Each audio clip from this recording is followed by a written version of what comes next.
진심으로 축복하고 환영합니다. 이 시간 함께 찬송가 183장 빈들의 마른 풀 83장입니다.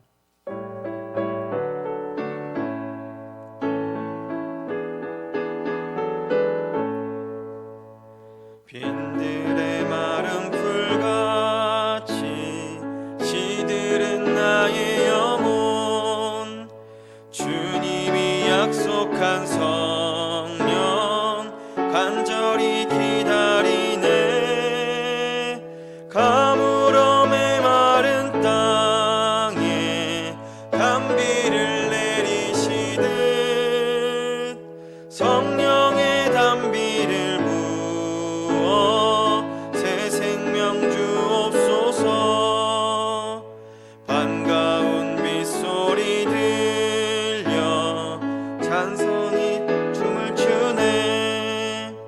봄비로 내리는 성령 내게도 주옵소서. 가물어 메마른 땅에 단비를 내리시듯 성령의 단비를 부어 새 생명 주옵소서. 절 따라 우로를 내려 조목이 무성하니 갈급한 내 심령 위에 성령을 부으소서. 가물어 메마른 땅에 단비를 내리시듯 성령의 단비를 부어 새 생명 주옵소서. 잠되신 사랑의 언약 이길 수 있사오랴. 오늘의 흡족한 은혜 주실 줄 믿습니다. 가물어 메마른 땅에 단비를 내리시듯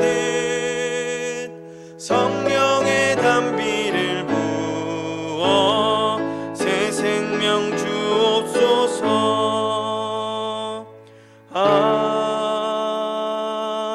아멘. 다음으로 찬송가 546장 주님의 약속하신 말씀 위에서 함께 찬양하도록 하겠습니다. 찬송가 546장입니다.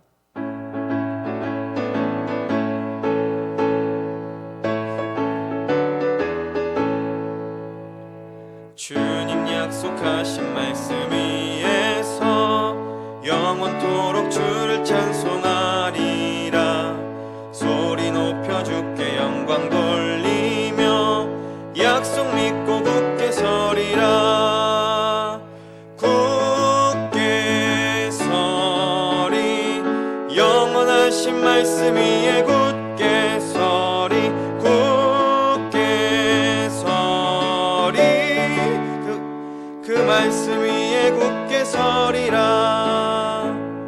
주님 약속하신 말씀 위에서 세상 염려 내게 엄습할 때에 용감하게 힘써 싸워 이기며 약속 믿고 굳게 서리라. 굳게 서리 영원하신 말씀 위에 굳게 서리. 굳게 서리 그 말씀 위에 굳게 서리라. 주님 약속하신 말씀 위에서 영원하신 주의 사랑이 믿고 성령으로 힘써 싸워 이기며 약속 믿고 굳게 서리라. 굳게 서리 영원하신 말씀 위에 굳게 서리. 굳게 서리 그 말씀 위에 굳게 서리라. 주님 약속하신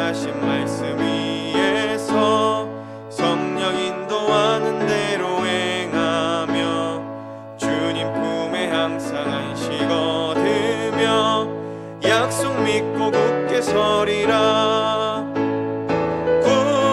굳게 서리 영원하신 말씀 위에 굳게 서리. 굳게 서리 그 말씀 위에 굳게 서리라. 함께 기도하겠습니다. 사랑과 은혜가 풍성하신 아버지 하나님 감사합니다. 궂은 날씨 가운데에서도 우리를 예배 자리에 모아주시고 주님을 찬양하며 함께 말씀을 드리며 기도할 수 있게 하시니 감사합니다.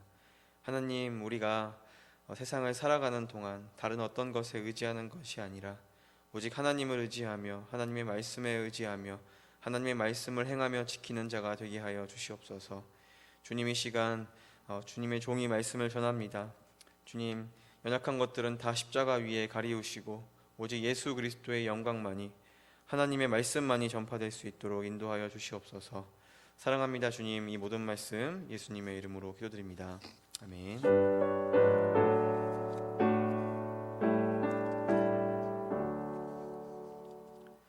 하나님께서 우리에게 허락하신 말씀은 여호수아서 5장 13절부터 15절까지의 말씀입니다. 여호수아 5장 13절부터 15절까지의 말씀입니다.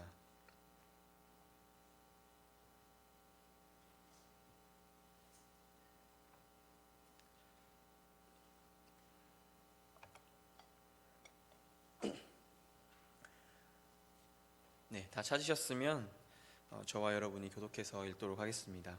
제가 먼저 읽겠습니다.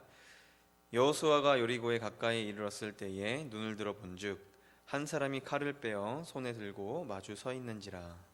여호수아가 나아가 그에게 묻되 너는 우리를 위하느냐 우리의 적들을 위하느냐 하니,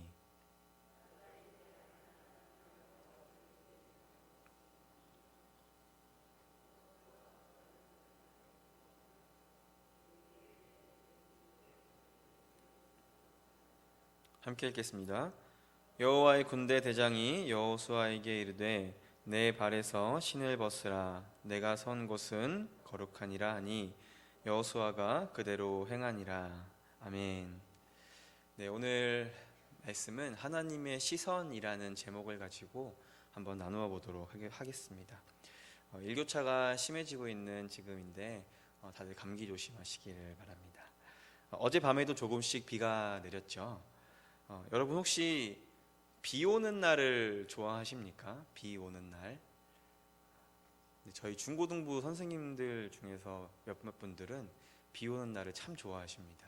그래서 비 오는 날이 왜 좋습니까? 하고 여쭤보니까 비 오는 날 밖에서 이제 비가 떨어지는 소리를 들으면서 이제 따뜻한 집안에서 차 한 잔 마시면 그렇게 좋을 수 없다고 이야기를 하시는 분이 계십니다.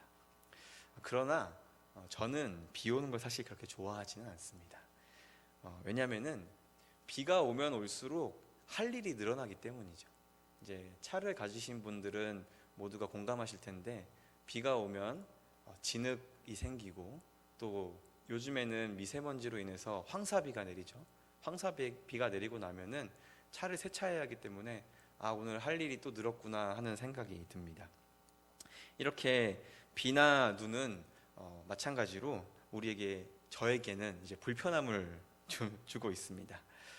우리 담임 목사님께서도 이제 항상 세차를 하시면은 비가 오거나 눈이 와서 이제 교역자들끼리 담임 목사님이 세차를 하시면 곧 비가 오겠구나 이렇게 농담 삼아 이야기하기도 합니다.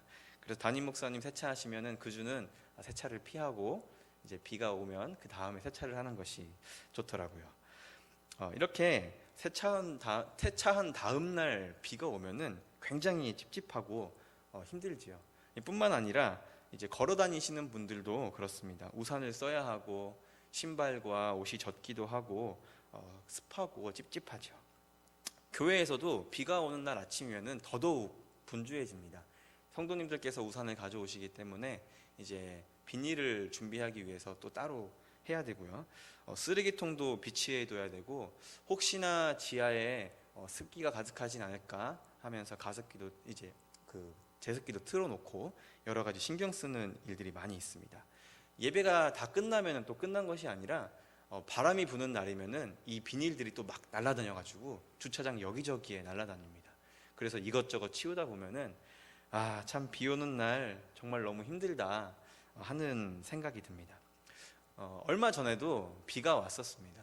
주일날 이제 아침부터 비가 추적추적 내리기 시작했는데, 그날도 이제 성도님들을 맞이하기 위해서 1층 현관 밖에서 이렇게 체온계를 들고 서 있었습니다.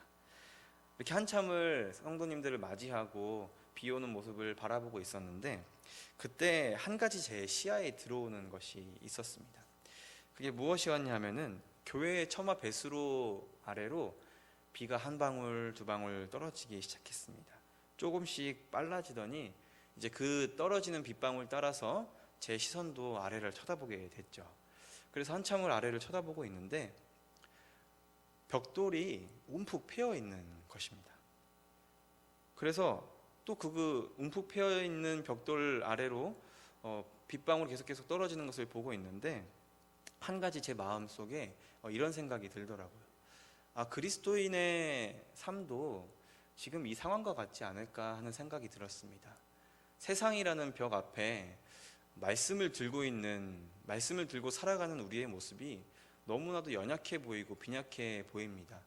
저 벽돌에 물이 한두 방울 떨어져서 언제 저렇게 움푹 패였을까 하는 생각이 들면, 얼마나 많은 시간이 흘러서 이 교회가 세워진 지 이제 여기서 10년이 되는데 10년 동안 저 세월을 빗방울이 계속 떨어지면서 조금 파였겠구나 하는 생각이 들었습니다. 그리스도인들이 말씀을 들고 세상 앞에 섰을 때 참 연약해 보이고 빈약해 보이죠. 근데 결국에는 그 단단한 돌이 무너지는 걸 보면서 우리의 말씀 생활도 이런 것이구나 하는 생각이 들었습니다. 오늘 본문에 등장하는 여호수아도 우리와 같은 상황에 지금 놓여 있습니다. 6장 1절에 보면은 그 견고함이 얼마나 대단한지 우리가 알 수 있습니다. 여리고라는 성 앞에 당도한 이스라엘과 그 지도자들이었던 이제 이 여호수아가 자신들 앞에 굳게 닫혀 있는 여리고성을 바라보게 됩니다. 이 여리고성이 너무 굳게 닫혀가지고 오가는 사람이 없을 정도로 이제 굳게 닫혀 있었다, 이렇게 이야기합니다. 여호수아는 여리고성 앞에 섭니다. 하지만 그 성의 높이와 견고함에 압도가 되고 말지요. 그리고 심적인 부담감이 점점 찾아오게 됩니다. 모세의 수종자로 있을 때는 지도자의 책임감이라는 게 무엇인지 잘 몰랐겠죠. 하지만 그 책임감이 한껏 와닿게 되었고, 또한 하나님께서 너무나도 사랑하시는 종이었던 모세가 이제 사라지고 그 자리를 대체해야 됐던 이 여호수아였기 때문에 더더욱 큰 부담감이 있었습니다. 하나님께서는 모세에 대하여 이렇게 표현하실 정도로 모세가 훌륭했는데요, 그 온유함이 온 땅의 모든 사람보다 더했다라고 이야기를 하고 있습니다. 온 땅의 모든 사람들보다 뛰어났던 모세를 대신하려 하니 그 부담감이 엄청났겠죠. 또한 광야의 시련과 훈련이 끝나고 나서 이제 여호수아서에 와서 이 요단강을 건너 진짜 전쟁을 치러야 했기 때문에 굉장히 두려운 상황 가운데 놓여 있었습니다. 여호수아는 자신을 되돌아보았을 때에 아무것도 내세울 것이 없었습니다. 도대체 내가 모세보다 나은 게 무엇이 있을까? 내가 어떻게 이 백성들을 이끌어야 할까?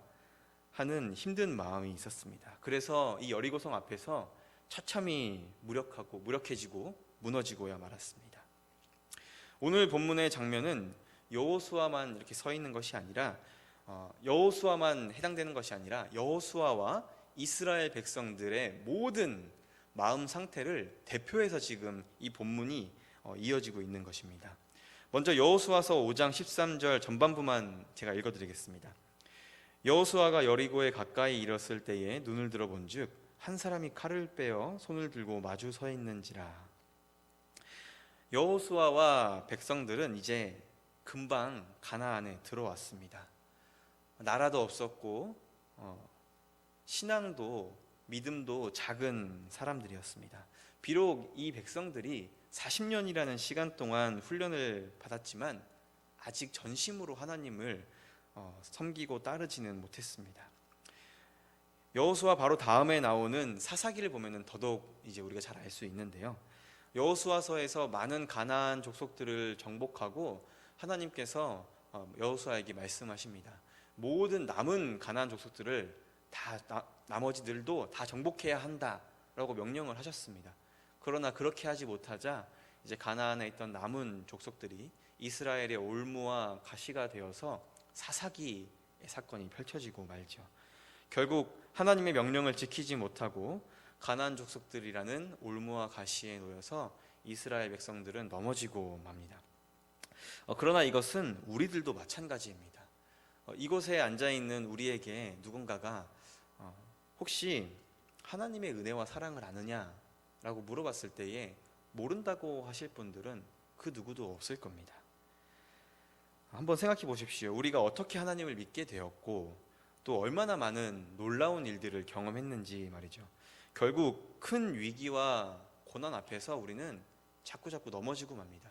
하나님의 사랑을 알았고 하나님께서 나를 구원해 주신 은혜가 얼마나 큰지 내가 잘 알지만 우리에게 닥쳐오는 시험과 시련들 속에서 우리는 계속해서 우리의 시선으로 그 문제를 바라보고 우리 나름대로 해결하기 위해 노력합니다.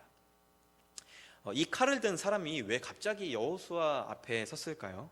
13절 후반부 말씀인데요. 여호수아가 나아가 그에게 묻되 너는 우리를 위하느냐 우리의 적들을 위하느냐 하니 당신은 우리를 맞서기 위해 이곳에 왔습니까? 아니면은 우리의 적들을 맞서기 위해 이곳에 왔습니까? 하고 물어보는 것입니다.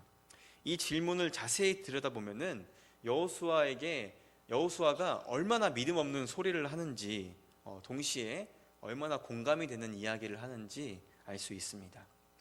과연 40년간 너네가 무엇을 훈련받았냐 할 정도로 지금 믿음 없는 소리를 하고 있는 것입니다. 믿음은 신앙의 횟수가 아니라 얼마나 하나님의 말씀으로 세상과 싸웠고 내 내면 안에서 하나님의 말씀과 치열하게 싸웠는지가 정말 중요하다라는 것을 알려주고 있는 질문이기도 합니다. 여호수아의 질문에 따르면 정답은 이 둘 중에 하나였어야 합니다. 1번은 당신이 우리를 위해 왔습니까? 2번 적들을 위해 왔습니까? 하는 것입니다. 그러면 칼을 든 이 사람은 이 두 가지의 질문 중에 두 가지의 보기 중에서 한 가지를 이야기했어야겠지요. 나는 너를 위해 왔다. 혹은 나는 너의 적들을 위해 이곳에 왔다라고 했어야 맞는 것입니다. 하지만 이 칼을 든 사람은 여호수아의 질문 자체가 틀렸다라는 것을 지적하고 있습니다. 우리가 예수님의 대화법에 대해서 잘 알고 있습니다. 예수님께서는 종교 지도자들이 간혹 어리석은 질문을 했을 때에 예수님께서 그들의 입장에서는 동문서답을 하는 것처럼 느껴지게 이야기를 하시곤 합니다. 예수님께서는 그들의 질문 자체가 잘못되었음을 지적하시고 그것을 다 통찰하셔서 너네에게 필요한 대답이 무엇인지 그것을 이야기해 주시죠. 항상 하나님께서는 이렇게 하십니다. 여호수아에게도 지금 이렇게 하고 계시는 겁니다. 이것을 보고 우리는 우문현답을 한다라고 이제 이야기를 하죠. 하나님의 사자, 지금 이 칼을 든 사람 또한 여호수아에게 잘못된 질문에 잘못된 가치관을 가지고 있는 여호수아에게 그 가치관을 바꿔주고 옳은 답을 내려줍니다. 여호수아의 잘못된 시선은 우리라는 말을 통해서 알 수 있습니다. 우리라는 말을 통해서 지금 여호수아의 마음 가운데, 여호수아의 생각 가운데에는 다른 어떤 것도 아니라 자기 중심적인 생각을 하고 있는 것입니다.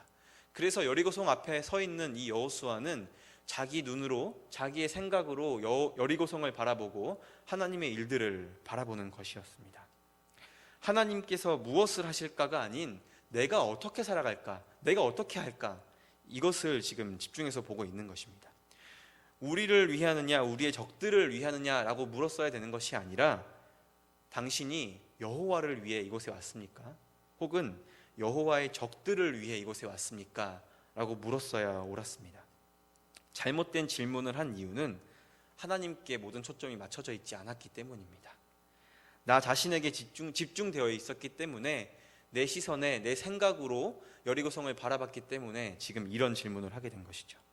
방금도 말씀드린 것처럼 여호수아의 질문은 이성적으로 판단했을 때, 그러니까 말씀을 잘 알고 많은 설교를 들은 우리의 생각으로 바라봤을 때 여호수아는 참 믿음 없고 한심한 사람입니다. 하지만 꼭 그렇게만 볼 수 없는 것이, 우리도 항상 이런 상황에 놓일 때마다 자꾸 나의 경험과 나의 지식으로 많은 문제들을 해결하려고 하기 때문에 참 많이 공감 간다라고 제가 이야기 드린 겁니다. 큰 시험과 선택 앞에서 하나님의 놀라우신 뜻을 생각하기보다 나의 경험으로 어떤 것이 더 유익할까, 어떤 것이 더 좋을까 선택하기 때문입니다. 머리로는 알고 있어도 사실 우리의 믿음을 들여서 모든 문제들을 해결하는 것은 참 쉽지 않은 일입니다. 우리는 날마다 자주 넘어지죠. 여호수아는 자신뿐만이 아니라 이스라엘 전체적인 상황을 보아도 가나안 정복은 정말 불가능하다라고 생각을 하고 있었습니다. 참 힘든 것이 이스라엘 백성들에게 내세울 것이 없었습니다. 여호수아는 자기 스스로 돌아봤을 때에도, 모세와 비교했을 때에도 난 참 어떻게 모세보다 쓸모 있는 사람일까? 모세보다 잘할 수 있을까? 라는 열등감에 휩싸여 있었고, 뿐만 아니라 이 백성들이, 내 뒤에 있는 이 백성들이 과연 하나님의 놀라우신 뜻을 이룰 수 있을까 하는 의심이 들었습니다. 왜냐하면 이 이스라엘 백성들을 바라봤을 때 정말 형편없었기 때문이죠. 이스라엘 백성들이 가지고 있었던 것은 고작 짐꾸는 나귀였습니다. 군대로 싸워야 했던 남자들은 할례를 받아서 다 누워있는 상태였고, 거동이 불편해서 싸우기 힘든 상황이었습니다. 싸울 수 있다고 한들 40년 동안 광야를 뺑뺑 돌았던 이 사람들이 무엇을 가지고 있었겠습니까? 창도 칼도 방패도 어떤 병기도 가지고 있지 않았습니다. 또한 연약한 여자들과 아이들, 그리고 노약자들이 대부분이었기 때문에 이들을 지키면서 싸우는 것은 여간 힘든 일이 아니었습니다. 전쟁을 할 때에 무기만큼 중요한 것이 있다면 그것은 바로 식량이었습니다. 백성들은 광야에서 하나님께서 주시는 만나와 메추라기를 먹으면서 살았지요. 근데 지금 여리고성 앞에 서 있는 이 상황, 길갈에 진을 쳤을 때에 만나와 메추라기가 끊깁니다. 그래서 이 이스라엘 백성들은, 그리고 여호수아는 그 어떤 것도 의지할 데가 없었습니다. 이와 같이 이스라엘에게는 잘 훈련된 군사도, 식량도, 병기도 그 어떤 것도 없었습니다. 정말 내세울 것이라고는 하나도 없는, 일말의 가능성도 찾아볼 수 없는 처참한 상황이었죠. 두려움에 휩싸인 이 여호수아는 하나님을 보지 않았습니다.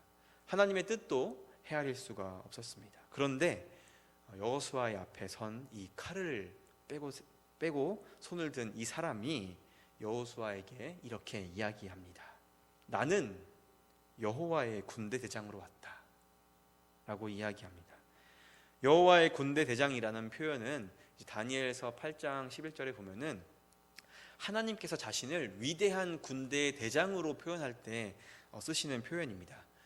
다니엘서의 상황에서는 메대와 바사가 이스라엘을 무너뜨리기 위해서 그 자리에 서 있지만, 그럼에도 불구하고 더욱 위대하신 분이 계시다라고 이야기하시면서 바로 여호와의 군대 대장, 바로 나다라고 이야기하시면서 모든 전쟁을 승리하실 분으로 묘사하고 있습니다. 즉 이 말은 전능하신 하나님께서 이스라엘 군대의 대장이 되신다는 말입니다. 우리 자신에게 집중하지 말고 너의 대장 되시는 하나님 여호와를 바라보아라 라는 뜻의 의미가 바로 이 나는 여호와의 군대 대장으로 왔느니라 라는 말의 의미입니다. 여호수아는 그저 대장 되시는 하나님의 명령을 듣고 행하면 되는 거였습니다. 그런데 자기를 바라보고 자기 백성들을 바라보다 보니까 내가 어떤 것을 해야 할지 그저 헤매고만 있었을 뿐이죠. 하나님께서는 그냥 이미 명령하셨고 말씀을 주셨음에도 불구하고 말입니다. 그저 지휘관의 칼 끝을 따라서 이리로 가라고 하면 이리로 가면 됐고, 멈춰서라고 하면 멈춰서면 됐고, 더 진군하라라고 이야기했을 때 더 진군했으면 되는 것입니다. 우리 그리스도인들도 이렇게 해야 합니다. 사도 바울은 이것에 대해서 우리에게 분명하게 이야기하고 있는 말씀이 있는데, 디모데후서 2장 4절의 말씀입니다. 병사로 복무하는 자는 자기 생활에 얽매이는 자가 하나도 없나니 이는 병사로 모집한 자를 기쁘게 하려 함이라. 아멘. 우리는 그리스도의 좋은 병사로 이 세상을 살아가고 있습니다. 오직 하나님을 기쁘게 하시는 일, 그리고 예수님을 기쁘게 하는 그런 사람이 되어야 하는 것입니다. 이 이후의 말씀을 보면은 여호수아는 놀랍고 당황해서 얼굴을 땅에 대고 엎드려서 이 칼을 든 사람에게 절을 하게 됩니다. 하나님을 온전히 신뢰하지 못했던 여호수아에게 하나님께서는 내가 바로 전쟁의 주관자다, 내가 바로 세상 만물을 창조한 만물의 주가 되는 하나님이다 라고 하나님께서 여호수아에게 가르쳐 주시는 것과 같습니다. 이때 여호와의 군대 대장은 여호수아에게 딱 한 가지 명령을 합니다. 다음 말씀인데요, 내 발에 신을 벗으라, 내가 선 곳은 거룩한 곳이니 라고 이야기합니다. 이 말씀은 하나님의 거룩하심을 인정하라 라는 말씀입니다. 하나님의 백성은 다른 일을 하는 것보다도 먼저 앞서서 하나님을 높이며 하나님을 거룩하게 하는 일, 하나님의 그 거룩함을 높여드리는 그 일을 하면 되는 것이었습니다. 모든 전쟁은 하나님께 속한 것이니까 자신의 힘으로 어떤 것들을 해결하고 행하려는 마음이 아니라 하나님께서 명령하신 그 그대로 행하는 것이 바로 너의 본분이다 라고 이야기해 주시는 것입니다. 하나님께서 대장 되시기 때문에 우리는 그저 하나님만을 바라보면 되는 것이었습니다. 만약 우리가 사람의 생각과 사람의 시선이 아니라 하나님의 시선으로 세상을 바라볼 수만 있다면 우리의 삶은 좀 더 행복하고 나아질 것입니다. 만약 우리가 하나님을 향해서 아주 작은 믿음만 있다면, 세상을 살아갈 때 정말 겨자씨만한 믿음만 있다면 우리는 주어진 고난에 넘어지지 않고 항상 승리하며 살아갈 수 있을 것입니다. 제가 이렇게 이야기하는 것은 우리에게 오는 어떤 문제나 시련들이 아무것도 아니다, 너무 작다라고 치부하는 것이 아닙니다. 그만큼 하나님께서 주신 믿음이, 하나님께서 주신 사랑과 은혜가 얼마나 큰 것인지 여러분들에게 이야기하고 있는 것입니다. 하나님께서 이 신자들을 얼마나 사랑하셨으면 예수 그리스도를 우리에게 허락하셨겠습니까? 하나님을 거룩하게 따르는 것만이 신앙인의 본분임을 알 수 있습니다. 이것만이 우리의 모든 삶의 문제를 해결해 줄 수 있죠. 만약 우리의 시선으로, 세상의 시선으로 이 여호수아서를 봤다면 우리는 불안한 미래와 암담한 미래만 보았을 것이고 불평과 불만만 가득했을 것입니다. 하나님께서 분명히 가나안 땅을 이스라엘 백성에게 주셨다라고 이미 이야기했는데 왜 하나님께서는 굳이 여리고와 아이성, 기브온 많은 가나안 족속들을 차례차례 무너지게 하셨고, 그리고 남겨두셔서 왜 이스라엘의 올무와 가시가 되게 하셨을까 하면서 오히려 불평과 불만만 내세웠을 것입니다. 하지만 그렇지 않습니다. 우리가 하나님의 시선으로 이 여호수아서를 본다면 기쁨과 설레임, 그리고 감사하는 마음이 넘쳐날 것입니다. 하나님께서 가나안을 정복하시겠다라고 말씀하신 순간 이미 이스라엘 백성들은 승리한 것입니다. 십자가의 구원이 예수님께서 십자가에 달려 죽으신 그 순간 다 이루어진 것처럼 이 여호수아서에 있는 모든 전쟁도 이미 승리한 전쟁입니다. 이 세 관점으로 바라보면은 여리고로 정탐꾼을 보낸 것은 적들이 얼마나 대단하고 위대한지 정탐하는 것이 아닙니다. 이미 승리한 전투에서 여리고성 안에 있는 그 수많은 전리품들이 얼마나 많은지 그 기쁨을 누리기 위해서 정탐꾼들을 보낸 것입니다. 출애굽할 때에도 이스라엘 백성들은 도망치듯 나온 것이 아닙니다. 은금 패물을 하나님께서 주어주시면서 누가 이 사람들의 모습을 보고 도망자의 모습이라 생각할 수 있겠습니까? 비록 하늘에 내리는 만나와 메추라기가 그쳤지만 이제 이 말은 하나님께서 가나안이 너희의 것이다, 가나안 안에 있는 모든 소산물들이 너희의 것이다 라고 말씀하시는 것과 같습니다. 그렇다면 하나님의 시선으로 나를 바라보고 세상을 살아갈 수 있는 그 방법, 그 해결책은 어디에 있을까요? 그 비밀은 바로 여호수아서 1장에 이미 나와 있습니다. 여호수아서 1장 7절부터 9절까지의 말씀입니다. 오직 강하고 극히 담대하여 나의 종 모세가 내게 명령한 그 율법을 다 지켜 행하고 우로나 좌로나 치우치지 말라. 그리하면 어디로 가든지 형통하리니 이 율법책을 내 입에서 떠나지 말게 하며 주야로 그것을 묵상하여 그 안에 기록된 대로 다 지켜 행하라. 그리하면 내 길이 평탄하게 될 것이며 내가 형통하리라. 내가 내게 명령한 것이 아니냐. 강하고 담대하라. 두려워하지 말며 놀라지 말라. 내가 어디로 가든지 내 하나님 여호와가 너와 함께 하느니라 하시니라. 아멘. 하나님의 말씀을 주야로 묵상하는 것, 지켜 행하는 것, 이것만이 임마누엘의 하나님과 동행하는 방법입니다. 여호수아가 그토록 고민하고 낙심에 빠져 있었을 때에 이 말씀만 기억했다면 여호수아는 결코 넘어지지 않았을 겁니다.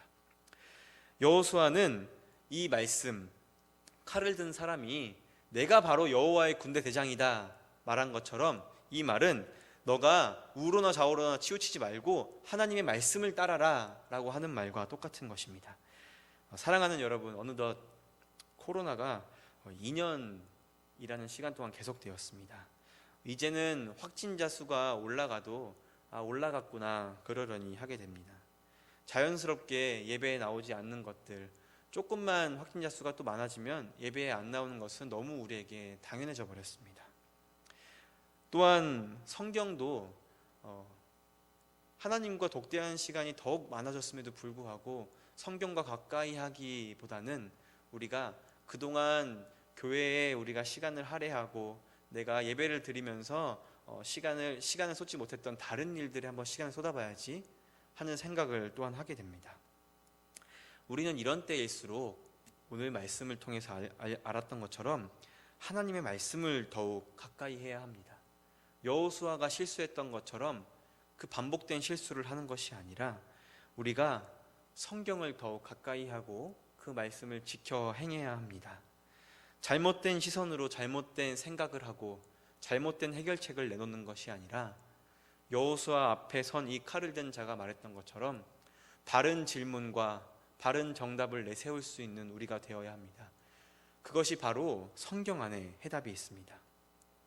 우리 이렇게 예수님처럼 바르게 질문하고 바른 인생의 해답을 줄 수 있는 우리 모든 신앙인들이 되었으면 좋겠습니다. 우리 그렇게 한 주간도 말씀으로 살아내는 우리 예림교회 모두가 되었으면 좋겠습니다. 함께 기도하겠습니다.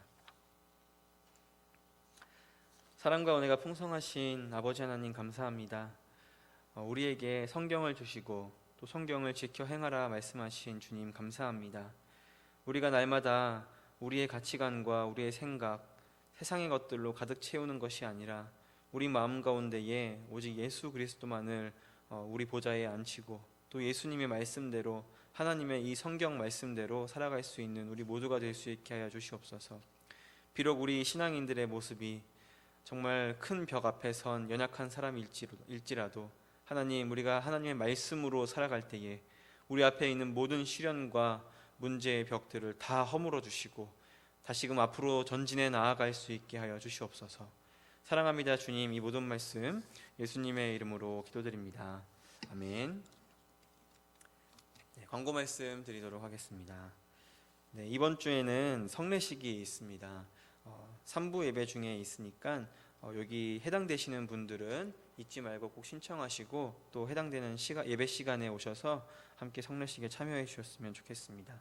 그리고 제자반 5월 2일부터 시작되니까 이제 과제물들을 잘 준비해 주셔서 모이시면 좋겠습니다. 또 선교지에 마스크 및 기타 물품을 기증하고 있습니다. 선교지에 보낼 마스크 및 기타 물품을 기증하실 분들은 이제 교역자실로 문의해 주시면 좋겠습니다. 그리고 교인 동정 보셔서 함께 위로하고 축하하고 나눌 수 있으면 좋겠습니다.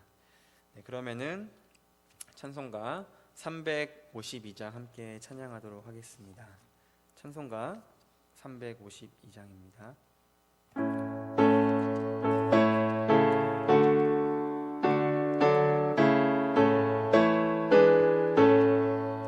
십자가 군병들아 주 위에 일어나 기들고 앞서 나가 담대히 싸우라.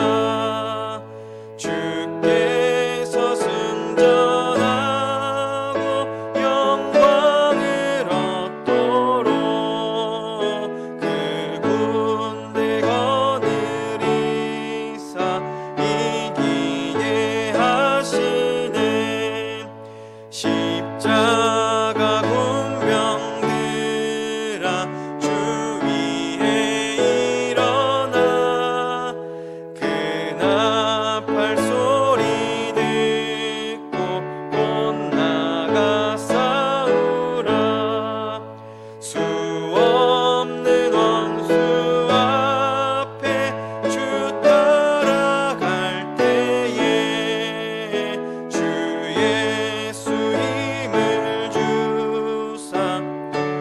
4절 찬양하겠습니다. 십자가 군병들아 주 위에 일어나 이날에 접전하고 곧개가 부르라. 승전한 군사들은 영생을 얻으며 영광의 주와 함께 왕노를 타리라. 아멘. 주기도문으로 수요예배를 피하겠습니다. 하늘에 계신 우리 아버지여, 이름이 거룩히 여김을 받으시오며 나라가 임하옵시며 뜻이 하늘에서 이루어진 것 같이 땅에서도 이루어지이다. 오늘날 우리에게 일용할 양식을 주옵시고 우리가 우리에게 죄 지은 자를 사하여 준 것 같이 우리 죄를 사하여 주옵시고 우리를 시험에 들게 하지 마옵시고 다만 악에서 구하옵소서. 대개 나라와 권세와 영광이 아버지께 영원히 있사옵나이다. 아멘.